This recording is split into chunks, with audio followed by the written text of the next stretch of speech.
This is your World War III update.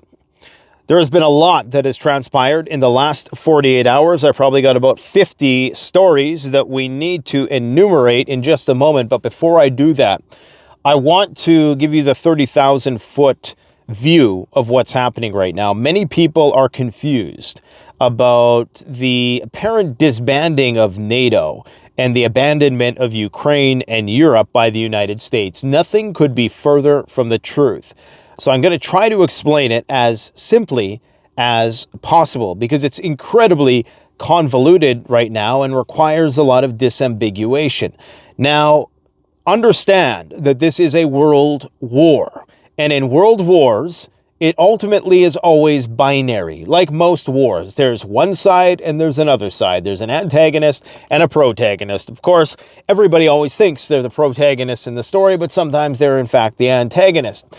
Now, sometimes you get a Mexican standoff situation like you had in World War II, where you had three main belligerents, at least for a while. You had the Transatlantic Alliance, you had the Germans, and then you had the Soviets. Ultimately, frenemies emerge. Enemy of my enemy is my friend, which of course was the Soviets, who were the enemy of Germany, and so were we. So we teamed up with the Soviets, we defeated the Germans, and then ultimately they became our arch nemesis. So it was East versus West. And that's exactly what's happening right now. Now, because of the United States is in its economic death throes as we speak, the debt is way too high. The economy, the true economy and the true inflation is far, far worse than they're ever going to let on. And because of that, they're spread far too thin, but they have wars emerging on multiple fronts. In fact, just today, they removed the wording in the relationship, the State Department of the United States, the wording that they had in expressing their relationship with Taiwan, indicating that now they essentially view Taiwan as potentially an independent state from China, which has always been a big no-no and against the policy of strategic ambiguity towards the Taiwanese. Pete Hegseth, the Secretary of Defense, distinctly said the other day that we now have to focus on the Pacific and Europe needs to pull its own weight. That's not to say that they're going to pull their B-52 bombers armed with nuclear weapons and their Stratotankers and their rivet joint planes and all of their fancy equipment and F-35s that they have distributed throughout Europe in bunkers, in the military bases that they're building out, the thousands and tens of thousands of troops that they have throughout Europe. This does not mean that the whole thing is going to start to dissolve. Not at all.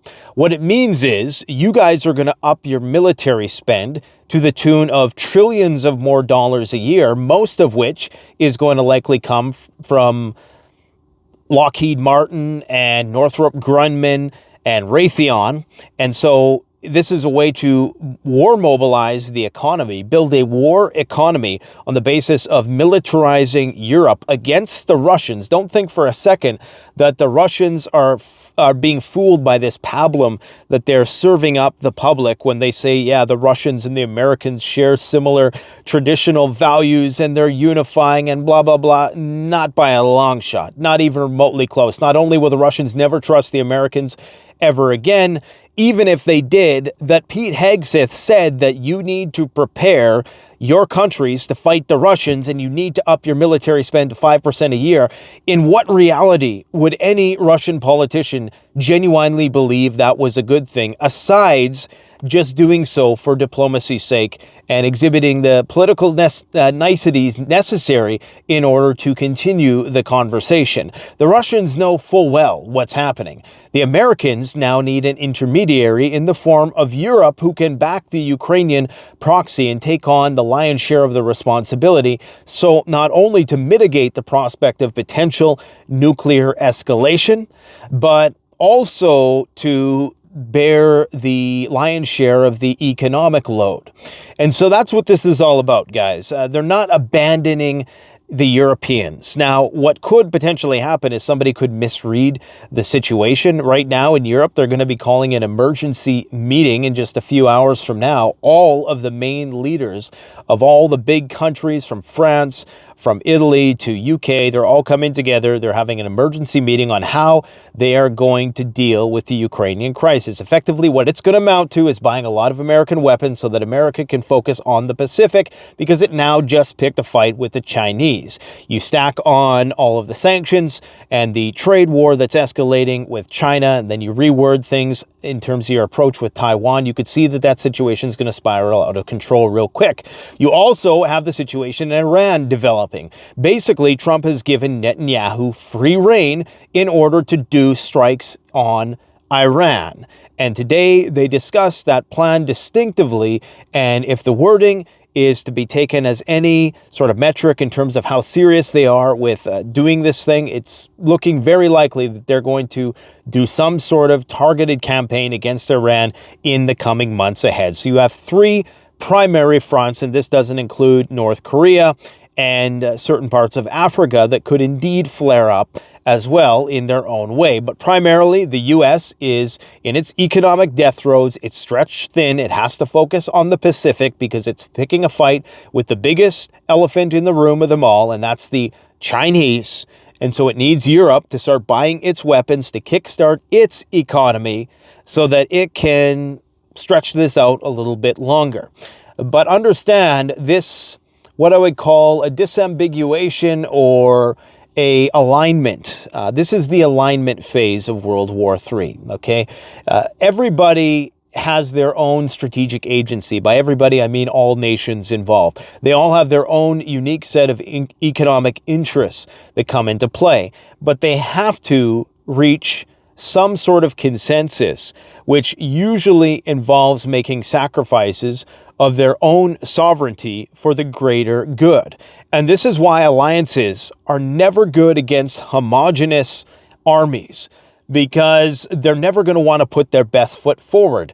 UK, Italy, France are never going to want to give their best weapons to the Ukrainians because they might need them someday. And that allows the Russians to, piece by piece, continue to break off little pieces of NATO, which of course they haven't yet, and that would likely lead to the invocation of Article 5. And even Trump thinks that the Russians aren't going to try to do that, and I would have to agree. But remember, what Trump is saying, everything Trump says right now towards Russia is purely to try to appease the Russians at this point in time and try to buy more time.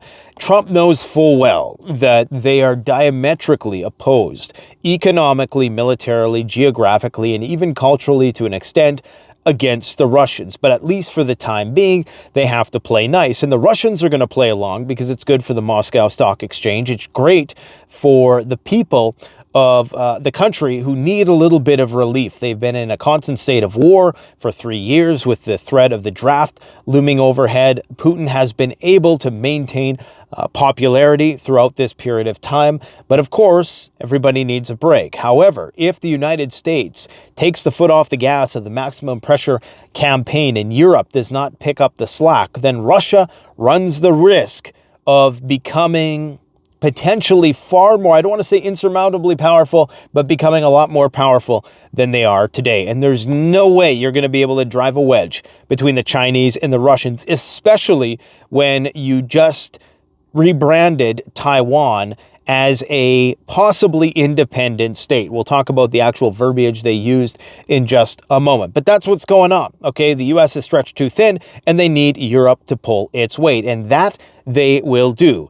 Like I said, you're having an emergency meeting between all of the major officials of all of these countries in the coming hours ahead, and Keir Starmer today was quoted as saying that he is ready to put UK troops on the ground in Ukraine. Now, we were saying this last year. I was the first person to really break this story out, not into the mainstream, because I'm certainly not mainstream, but I was the first person to give this story a lot of coverage when I said that the plan was to put NATO and UK and French troops in Ukraine as a peacekeeping corps in order to effectively create a situation where the Russians couldn't advance without triggering Article 5. Now, of course, they're going to do this independent of NATO. Nonetheless, this creates the possibility for somebody to do something that's going to start some shit in a big way. Now, while all of these deliberations are currently underway, we're seeing provocative acts, which was clearly a message that was sent the other day when that drone smacked into the Chernobyl nuclear power plant sarcophagus. That was no mistake. This is a large, wide open area.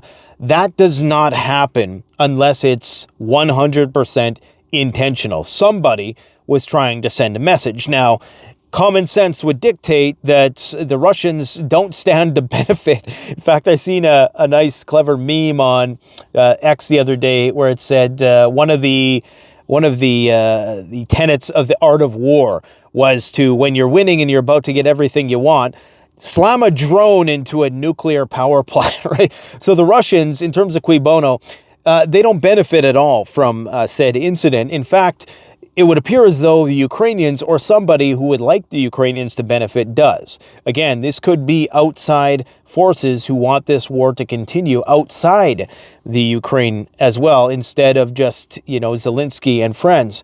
So understand right now we're in a very sensitive period because anything can happen. And if people are thinking that they're going to be thrown under the bus, and that the secrets of this war are going to be revealed in ways that they don't want them to be declassified, then we are going to see people do crazy things to keep it going in the direction that it is, to keep it escalating.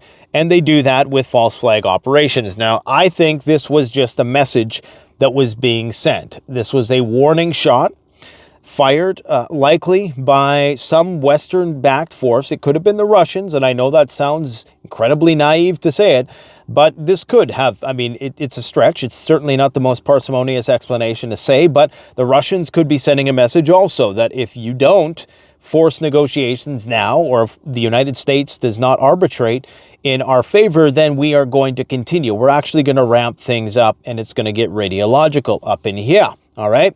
So I do, however, think that it was likely, and I say this in a purely hypothetical, non-absolutist sort of way, that it was most likely something that was from the side of the Ukrainians in some way, shape, or form. I just cannot see for the life of me why the Russians would do this.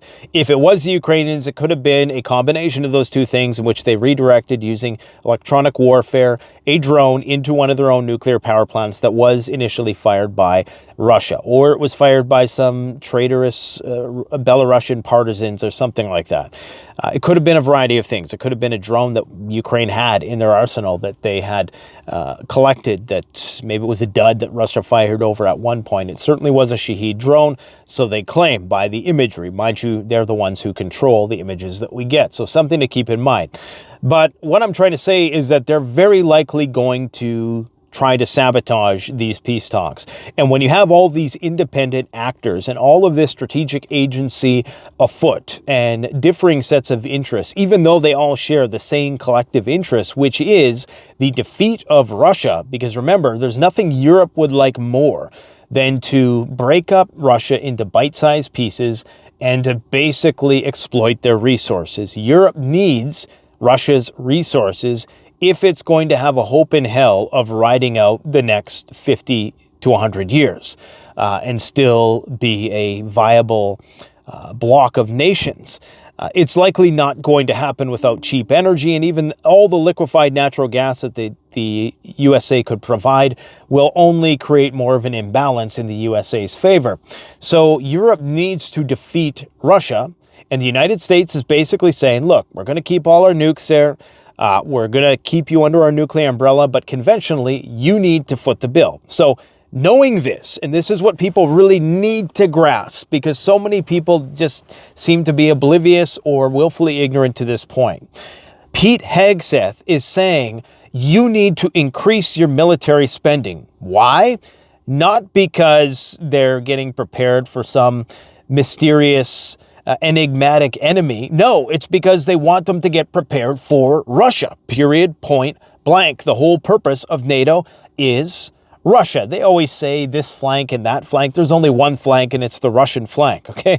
So when Pete Hegseth says, we want you to spend trillions more on your military, that's not a good thing for Russia, okay? That's not what you say, and that is the crux of it all. So this is what most people don't grasp. Now, is the United States going to back out of Ukraine completely and just use Europe as the primary battering ram or the proxy of a proxy?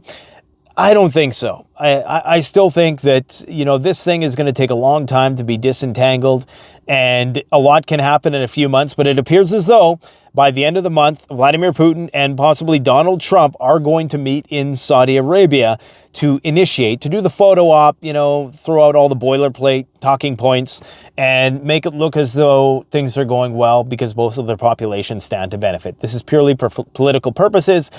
At the end of the day, the reality on the ground is not going to change. The Russians are going to continue to fight, as are the Ukrainians, who are continuously bombarding Russia's oil and gas infrastructure, and the Russians are responding in kind. So this war is showing no signs of slowing down, and whatever slowdown we get as a result of the United States pulling back is going to be made up for by European support. That has become abundantly clear, and people are getting desperate, okay? And even Zelensky is rallying Europe to have their own army independent of NATO. And this is something they've been talking about for the longest time, having a European Union that was independent of NATO and that had its own nuclear weapons. More on that on another day. Essentially, you have 3 nuclear nations in NATO. You have France, you have the UK, you have the United States, and then you have a very close ally / vassal proxy, which is the Israelis, but they don't really entirely count as being a part of NATO, even though they are for the most part. So what they want, though, is they want their own weapons just for Europe, their own nukes just for Europe. And I think the UK or the United States is okay with that. But the Russians are under no illusions about the fact that it's going to be American weapons flowing in through Europe, and then Europe is going to go give those weapons to Ukraine. The only thing different is that hopefully, from our point of view, and I don't say this as something I want for my European viewers, but from the American point of view, hopefully that means that you get nuked and we don't. That's really what this boils down to. We're going to wash our hands of this. We'll sell you any weapons you want, and it's up to you how much you want to escalate this thing. If you want to give Tomahawk missiles that we've given you, sure. If you want to give Ukraine F-35s, hell, if you want to do a air defense zone, if you want to do a no-fly zone, or if you want to put troops in, that's on you. We'll provide you all the weapons, but we're not responsible for it. That's what they're going to tell Lavrov. And remember, all these guys, Mike Waltz, I always confuse those two. Mike Waltz, Marco Rubio, Colonel Kellogg, all these guys were hardline Russia war hawks when the war was on. Now, they started changing their tone towards the end because they kind of read the room. But at the crux of it all these guys from Lindsey Graham and everybody that's surrounding Trump right now, with the exception of perhaps Trump himself, are viewing this as an existential war. And rightly so, because if the Russians gain a foothold, and if the Americans don't succeed the Americans are in an interesting situation. They need to keep the Russians and the Europeans fighting with one another for the sake of keeping the dollar propped up and the euro down. But they also don't want Russia, of course they don't want it to go nuclear, but they also don't want Russia to win. Because if Russia wins, then that's not good for their plan for energy dominance either. And of course, Russia winning means China winning. So they need Europe to continue to be the battering ram that takes out Russia. And Russia knows all this. And Russia knows that even if Trump, was to do everything that he said he was going to do, in 4 years, it could be a completely different story. And that's just a reality they have to prepare for. That the next administration may not be so nice, okay? Or the situation might change. And even if it did, they fundamentally realize that Trump probably isn't their friend anyway. He's just saying what they want to hear. So that's the reality of the situation. The war is going to continue, I believe. Now, could we see some slowdown as a result of these talks, which I mean, they haven't even, I don't even think they've agreed upon one single point yet. There's so many things that preclude any ceasefire from happening at this point in time that I don't even know what they're going to be able to agree on, because, of course, the problem is that Ukraine is feeling alienated from these talks. Europe is feeling alienated from these talks. So if the Russians and the Americans were to agree to something, would it even be agreed to by the Ukrainians? People say, well, they have to agree. Well, maybe, or maybe they don't. Maybe they can do some false flag shit. They could stir some shit up. They could lob a few drones at the Kremlin. You know, things could get wildly out of control and put Russia in a position where they're like, hey, you got to rein this dog in. And if the United States can't, then that's going to be a big problem, because then what can Russia do? It has nothing left to do but do some sort of demonstrative nuclear strike. So that's what's going down. You're going to see a lot of unscrupulous activity in the coming months ahead with respect to this negotiations that are going on. And don't believe for a second that NATO and the United States are on the brink of disintegration. It's just not, it's not going to happen, okay? Trump is saying what he has to say to appease his voting base, as any good politician would do. And he knows that they don't like to spend money, and why would they? And he knows that if we can make this an issue of, we're offering your support, we support your cause, but we want you to pay for it. And if the Ukrainians and the Europeans are willing to foot the bill, then that's why they're doing this whole Lend-Lease thing, all right? So Europe is preparing a military package, a new large joint military package for Ukraine, obviously because of the threat of the United States pulling some of its support.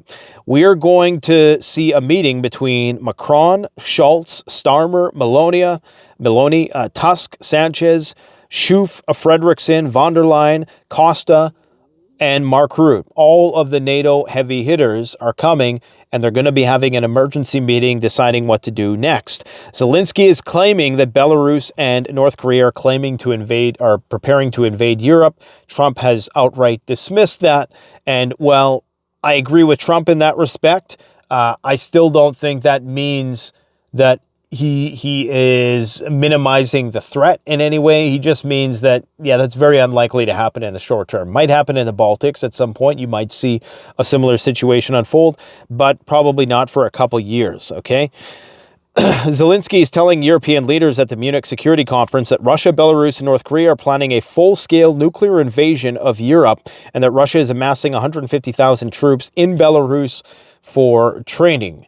Now, on the flip side of that, Finland is building 2 massive NATO bases right outside the Russian border. So I have a sneaking suspicion they are not going to feel too great about that. And let us not forget that the whole Greenland thing, the whole purpose of that is so that the Americans can enhance their presence up there in the Arctic, who, of course, will be in opposition to the Russian forces in that region. It's to expand their military bases that they already have there. One of the biggest air bases that they have, Space Base, Patufic Air Force Base, is one of their biggest bases outside their own borders. They want to expand that presence. That's all that is. And that's on Trump's dime. So, you know, don't be fooled by all of the theatrics that they put on for us. That is not what's really going on. They make it look like, yeah, there's good guys and bad guys, and Putin and Trump are buddies. And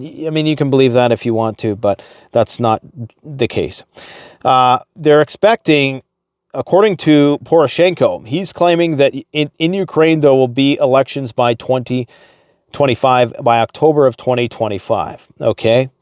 So according to the former president of Ukraine, he knows this from sources in the president's office and in law enforcement. I mean, that's not a hard bet to make. I would bet, if I was a betting person, that there will be elections in Ukraine this year. And it will be interesting to see the course of action thereafter.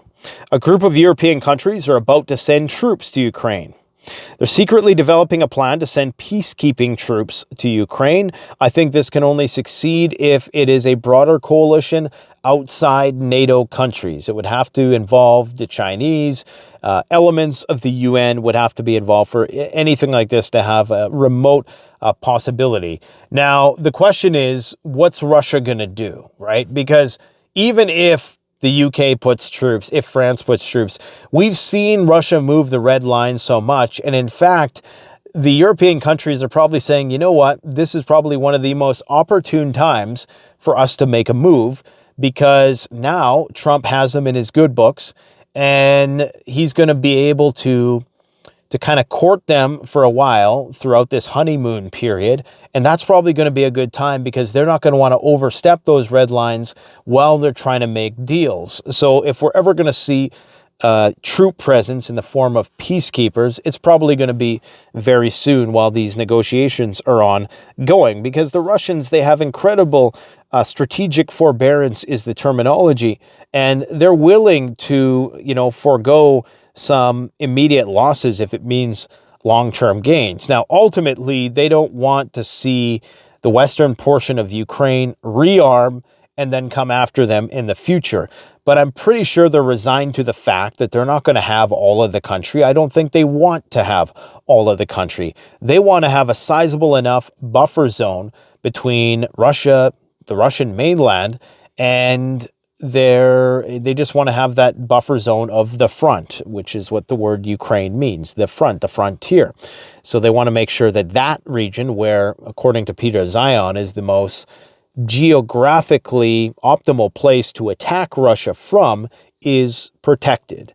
And if you can get them over the Dnieper River, it's clear that that's been the intent all along with the destruction of the dams and all that. But anyways, so according to the Associated Press, the UK and France are at the forefront of efforts regarding a potential peacekeeping mission. Keir Starmer will announce Monday that he is willing to put British troops in Ukraine. This was on the front page of a major UK publication, The Telegraph.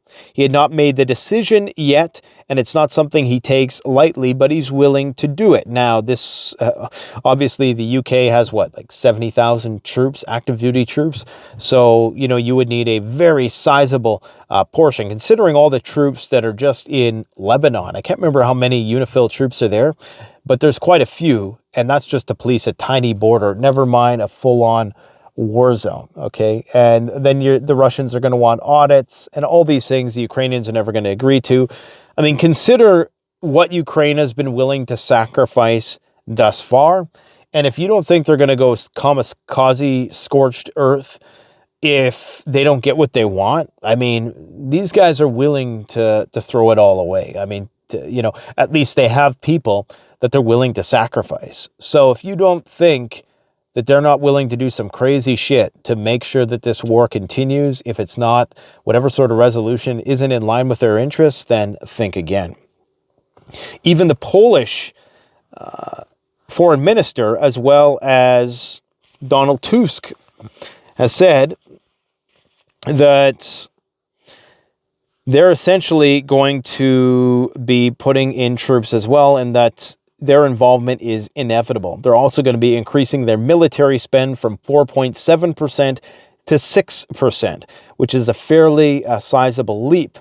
And of course, Poland is being used as the model. And Poland is the one who Vance and Hegseth are cozying up to. So again, if you're Russia and you hear this Polish rhetoric for the longest time, and you see the United States cozying up to these guys and saying that this is the model that we want the rest of Europe to emulate, I mean, to believe for a second that Russia is going to think highly of that and that that's a W, I mean, you're mistaken. And this is where all the Russia bros get it dead wrong when they think that Trump is going to be good for Russia. In fact, in the long run, it's going to be much, much worse, because you're going to have a massive European army, and all they need is one little trigger point in the Baltics or something to that. If they just need one flashpoint of hostilities to ensue, one event for it to be enough to galvanize the masses against the Russians. And with the populist uprising, aka MEGA, in Europe, All of these leaders are incentivized to create outside enemies because in Canada, they're seeing how well it works. The Liberals are rising in the polls. I mean, they were basically dead. I mean, the Conservatives would have blown them away had there been an election before all this trade war stuff started.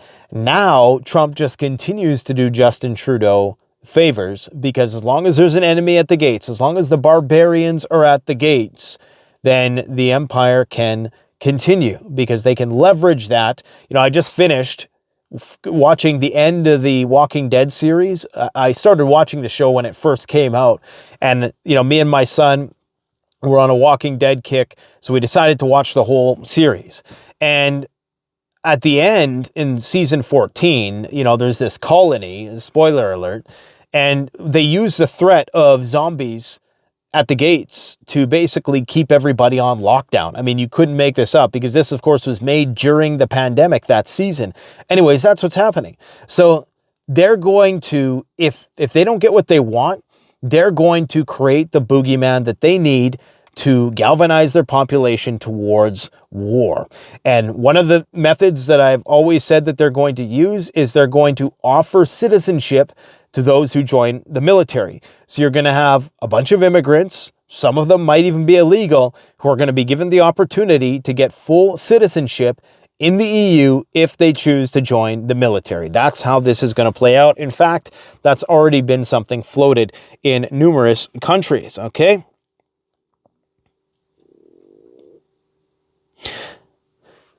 Okay, lots of points here. I have to be a bit more selective in how I approach this, so this is not a 3-hour video. Boris Johnson said that he won't start his presidency, referring to Trump, with a Western defeat or allow Putin to humiliate Nato. And Trump has said as much. So I agree with Johnson here, who, of course, was arguably the author of this conflict in the first place, or at least prolonging it back in March of 2022. If Putin takes Ukraine, the country will erupt in insurgency lasting decades, dragging down the global economy. Trump doesn't want that. Now, that's a veiled threat. Okay, and this is what every European country is threatening, and that is what the attack on the Chernobyl sarcophagus was just a couple days ago. As I indicated, Finland is building massive NATO bases on Russian borders. They announced the building of 2 modern NATO bases near the border with Russia, including one in Lapland. And as far as I know, a B-52 just touched down today in the UK. So it's business as normal as far as the United States participation in NATO is concerned. There's an emergency summit taking place in Paris. Romania is actively seeking to secure a seat at the negotiating table during the Paris summit with diplomatic efforts underway. Of course, Romania is very close to this conflict with their proximity to Moldova. In addition to that, you have several drones continuously falling on Romanian territory, and they have yet to invoke Article 5 as a result of that, Article 4, I should say. And so you know that clock is ticking as well, considering they're building one of the biggest military bases in that region. Now, going to the Eastern Theater in Taiwan, in a notable update, the U.S. Department of State has again made changes to the wording on the official page detailing the U.S.-Taiwan bilateral relationship, okay? The portion said that we do not support Taiwan independence has now been taken out. So they're not saying they support Taiwan independence, but they're now saying we don't not support. It's a bit of a double negative. We do not support Taiwan independence. They're taking that out, which is a tacit approval for Taiwan independence. Now, all this while they're threatening 100% tariffs on Taiwan and imposing tariffs on China. And Pete Hegseth explicitly stating that China is our primary focus moving forward, and Europe, you need to pull your own weight. Because remember, this is a world war, and the U.S. didn't officially enter World War II until Pearl Harbor. So it was something that happened in Asia that set it off.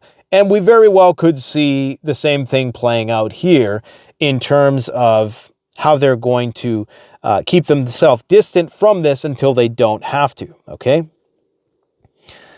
It's important to remember that the overarching U.S. policy on Taiwan and the U.S. acknowledgement of China as the legal government of China, while not recognizing their sovereignty, has yet to change. So they still recognize They still have this policy in general of strategic ambiguity, but they've changed the wording. Again, this is a shot across the bow, okay? Now, in terms of the Middle East, Israel and the USA are getting prepared to do Iran. Basically, Trump today, he said, with respect to the Gaza situation, Netanyahu, do what you want, because there was some hostages that were supposed to be released and haven't been. And as such, aid has stopped flowing in to the Gaza Strip. Netanyahu claims that he's working closely with President Trump regarding the issue and that the gates of hell will soon open. Sounds like something, God's chosen people would say, right? He's saying that after his meeting with Marco Rubio, that Iran is now the most important issue. They both agree that Iran must not have nuclear weapons, and we agreed that the Ayatollahs must not acquire nuclear weapons capability, and that Iranian aggression in the region must be pushed back. With Trump's support, I have no doubt that we will finish the job, he claims. Egypt is also calling up its reserves. Egyptian army forces are sending an immediate order to call up reserve forces in all governorates of the country. Now, they've been posturing a lot lately, signaling that perhaps they're somewhat concerned that things might flare up on the border, and they're concerned about an influx of refugees from the Gaza Strip, or, as some people might suspect, they are getting ready for a war with Israel, although I don't think that's going to happen. They're using all American equipment. They're in bed with the Americans and the Israelis. They could potentially be involved in a war against Iran, possibly in a ground campaign aspect, but I'm not entirely sure about that either. But they're calling up their reserves for what it's worth.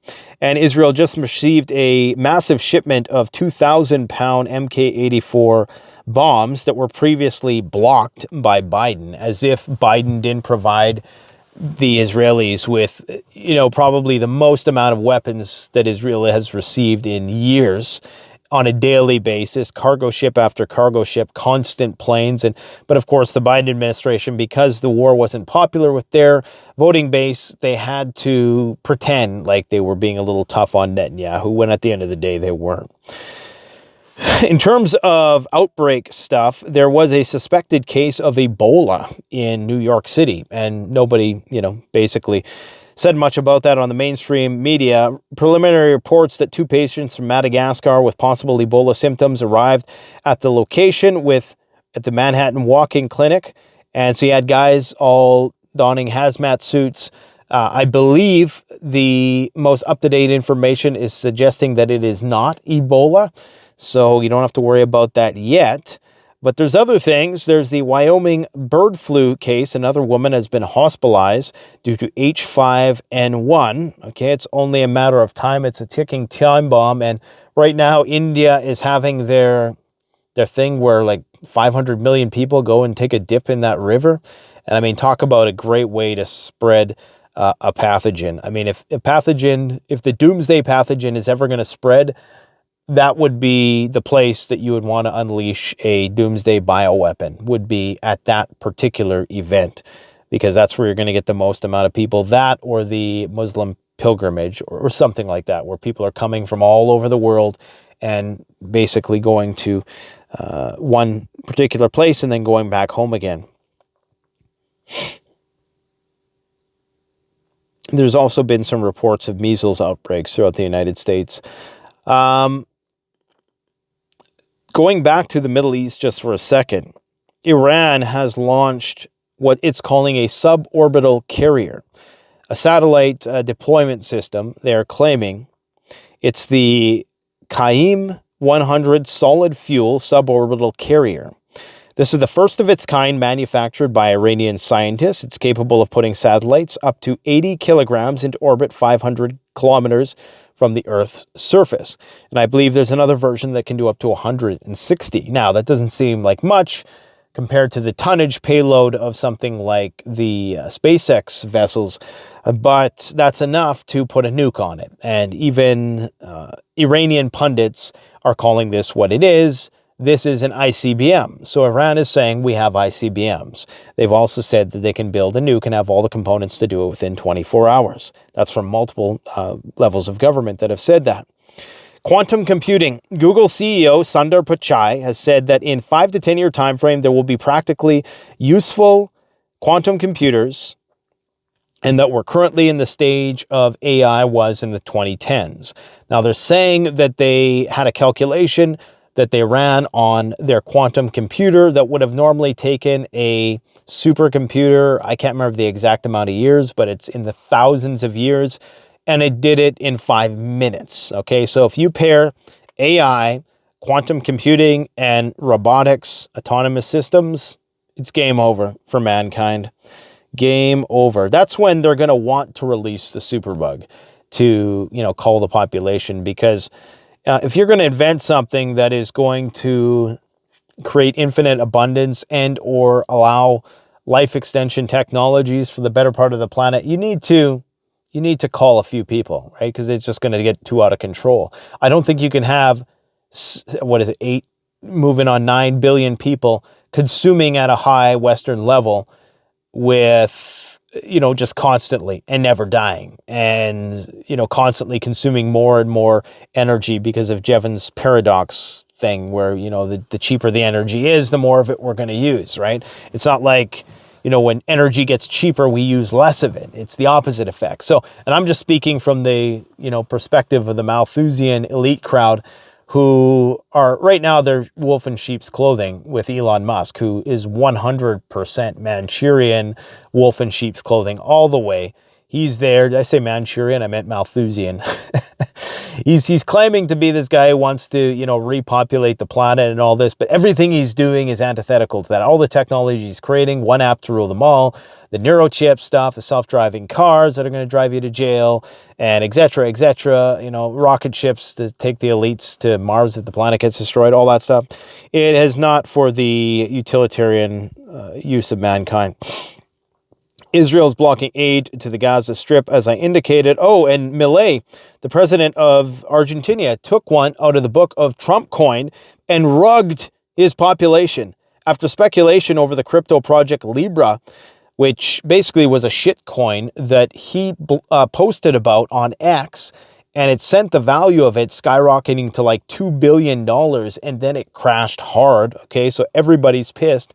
Now he's trying to claim that he had nothing to do with it and he didn't know, and he's trying to distance himself, and so he's opening an official investigation, putting the anti-corruption office on the case and forming a special task force to uncover any irregularities. No talk about whether or not people are going to be compensated for the losses. So we're living in an age where, look at how many coins are we at now. Melania coin, Trump coin, Milei coin. They're all just rugging their own populations, and that's all this is. Apparently, Elon Musk wants to audit Fort Knox. I don't think it's really going to matter at this point. Even if they do audit it and the gold is there, it's like, is that going to really change anything fundamentally about the financial system? It's still messed up, no matter how you look at it. We still have a fractional reserve fiat-based system, which is far too derivative of the gold that basically backs it. So if anything, they're going to do some revaluation of gold. That's what they're talking about. I can't see them reverting to any kind of gold standard at this point. We're too close to the crypto era for that. I could see them favoring one crypto or another. I don't think it's going to be Bitcoin for numerous reasons, but Bitcoin will be around. It's definitely one that's been put up there and been pumped up by the establishment in order to take attention away from precious metals. But ultimately, yeah, it's not going to make a huge difference if they audit Fort Knox. Unless they find that nothing's in there, then the price of gold is going to skyrocket. But I'm sure they'll find a way to either avoid the audit, or they'll make sure that, whatever is audited looks good on paper. So that's about all I have to say. Pardon the impetuous setup here. I've been basically, we tried to release a video yesterday, high production video, and it got flagged for copyright, even though it was totally within the realms of fair use, transformative video review of a movie. Unfortunately, it got flagged, so we got to go back to the drawing board because we invested far too much for that video to be blocked. So I'm shooting it from the hip right now, doing these videos from the car today. If you want to support the channel, the best way to do that, CanadianPreparedness.com. Get your EDC, get your bug out gear, get your food, because it's only going to continue to go up in price in the future because inflation is crazy and it's going to get worse. It's only going to get worse, especially in the short term. So I would encourage you all to, keep on prepping and stay warm because it's going to get cold. In fact, we're looking at the coldest days in years here in the next 2 days. And that cold weather is heading down to the United States after us. Now, the Arctic is seeing record high temperatures, okay? So it's actually warmer in the Arctic, at the Arctic Circle, than it is where I live right now, and we are far from the Arctic, okay? Even though we're far north relative to most of you guys. So it's an imbalance. It's a polar vortex of sorts, and it's heading down into the United States. So you're likely going to see a spike in gas prices temporarily, spike in electricity prices, possibly some power outages. It could get nasty, and we got a lot of good winter gear at our store and jackets, all kinds of things to keep you warm. Probably not going to get there for this week, but, it's worth getting because that's something that you have to worry about. Surviving a winter off-grid is one of my biggest concerns, and it's one of the sacrifices we have to make living up here is that low population density, but there's a reason why. It gets really cold. But we got a lot of space, and I can shoot guns, and nobody can hear it for miles, which is cool. So anyways, guys, I hope you found that somewhat useful today. Thanks for watching. We will see you tomorrow. Canadian Prepper out.